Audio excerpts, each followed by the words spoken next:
It's amazing how existing on the internet can desensitize you.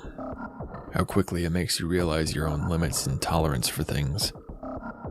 After getting my first and very own laptop, I figured mine out in a little less than a year.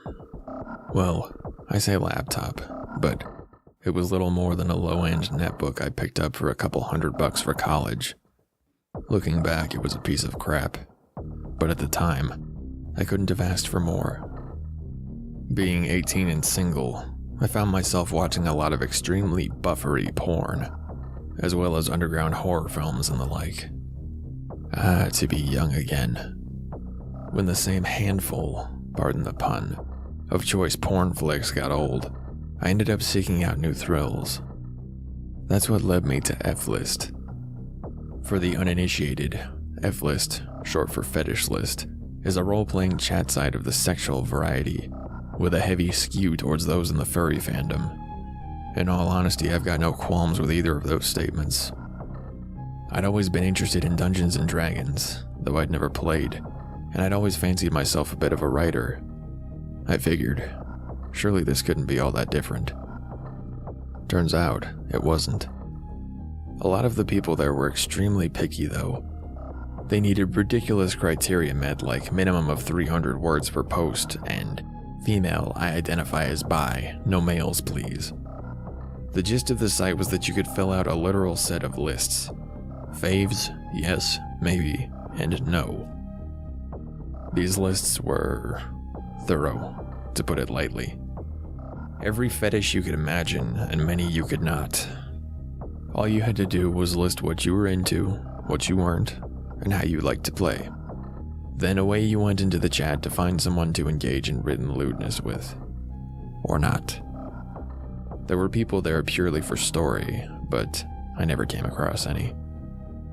Now, there's been a lot of talk in the past few years about the deep web, how it's filled with gore and child pornography. While there is a lot of that, it's a misconception. F-List, however, was a surface website. I only bring this up because I quickly found out just how many sick individuals there are around that place.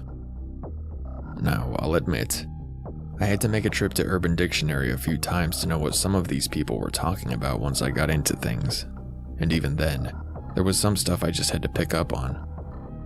I'm a pretty open guy, but there were some things that really bothered me that people were looking to engage in. I'll spare most of the details, but let's just say that some pedophiles are braver than others. The beauty of it was that we could all just say it was under the guise of roleplay, or RP for short. It wasn't real, just text.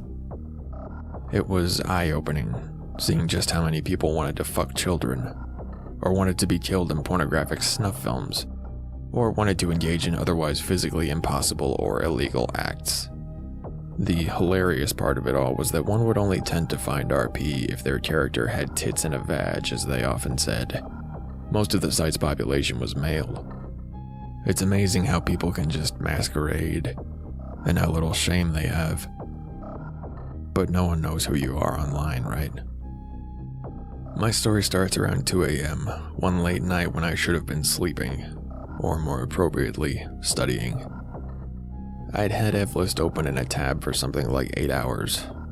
If I'm being honest with my fetishes, finding RP was a bit more difficult. Being a straight guy didn't bode well there. When I heard the telltale ding of a private message, it startled me out of my boredom. It was something like a simple, "Hey, still looking?" I opened their profile to get a feel of who they were and what they were about. The worst thing one could have on this site was a blank profile. It was the usual fare, about as bare bones as it could get, but it didn't give me much of an idea, other than the fact that this user's persona, or fursona in this case, was an anthropomorphic goose. Odd, considering how you didn't see too many bird sonas. Everyone just seemed to like fur rather than feathers. I replied, making the usual small talk. Some people like to just cut to the chase, rudely so in some cases. This user was bordering on being one of them. Remember when I mentioned how eye-opening it was to see what people were into, and how quickly we realize our own tolerance? I figured mine out when I got the message back.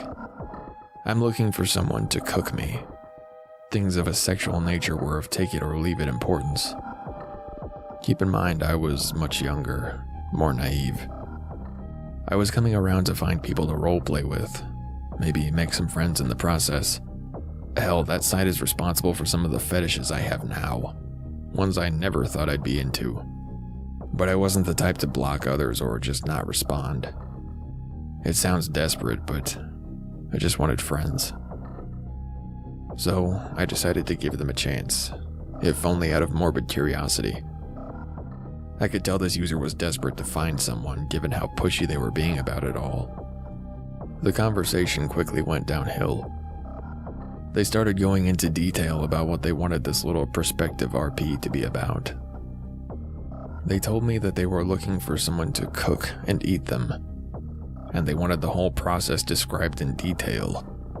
Normally, I would look at this as the kind of user that irritated me.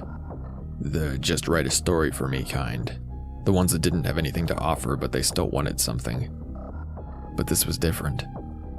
See, it was my understanding that this whole cannibal fetish was uncommon, but it was even rarer to find someone that wanted to be eaten, willingly. They went on to tell me how they wanted to be cooked, how they wanted to be seasoned, how they wanted me to savor the meat of their flesh. Maybe they wanted some foreplay or sex beforehand. It was obvious that this user had spent a fair amount of time thinking and fantasizing about this, and it showed, considering just how much they were trying to persuade me, make it seem like it wasn't all that weird. I could also tell, however, that this user wasn't really getting any bites. I tried to steer the conversation away from the stomach-turning idea, but they persisted, trying to convince me to kill them and eat them. This is around the point that I figured out my limit.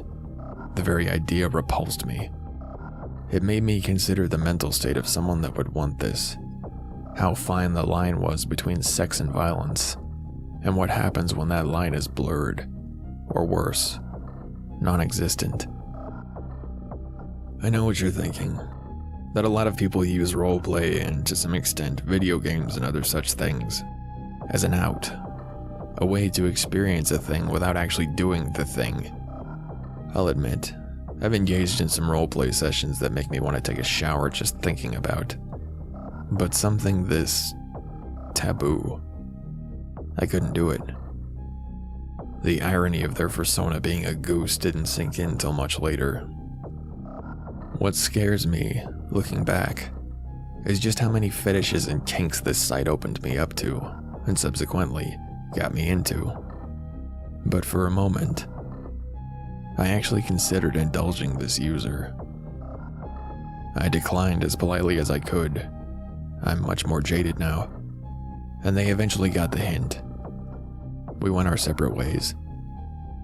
I logged off the site for the night, having a bit of a sick feeling in my gut. I ended up still hanging around F-List for another year or so before I gave up. I do still talk to the few friends I made there through things like Discord or Skype, and every so often, I'll poke my head into one of the chats on F-List if I'm feeling especially bored, but never looking for roleplay, because every now and then, when I come back around, that same user comes and shoots me a private message, asking if I'd be interested in an RP, where I cook and eat them. I can't say if they remember me or not, but I'm at a point where I don't even answer them anymore. And still, they keep coming back, trying to find someone to help scratch that very troubling itch.